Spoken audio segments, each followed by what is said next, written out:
几年进前，大家拢会摒扫厝内，粪扫车就真无用啊。为着要互清洁人员会当提早登去处理，高雄市宣布讲，今年围路暝迄天会提早收粪扫到暗时6点为止。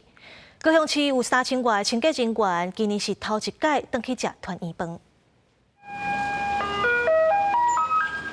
听到粪扫车来了，大家赶紧摕粪扫来等。距离过年要到啊，因过清洁队员连30名迄天拢爱收粪扫，收到暗时。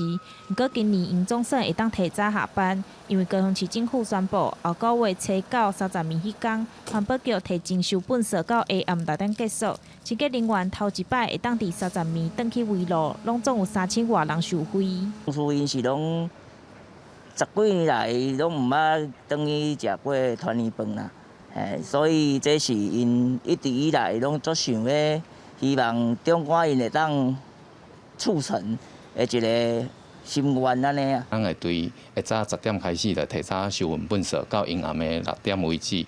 啊嘛会吼清洁队员当提早等于家厝内底人团圆吼。今年难得30名清洁人员会当提早下班，不过民众就有无共看法，有人烦恼粪扫是要放倒位，也是有民众讲爱有同理心。咱大家爱团圆，伊嘛是爱团圆啊，对啊，系啊，这是人之常情啊。啊，咱较早粪扫款款的就好啊。我大本差不多6、7点外较食哩，啊你若食食吼，迄包粪扫要下咧较济时哦。 这样你话那无方便啦。除了一包粪扫，高雄市春节期间主管回收共款维持1礼拜2摆。另外，淡市第30名迄天透早会加收，下晡爱看各区收运时间，会提早4点钟收粪扫。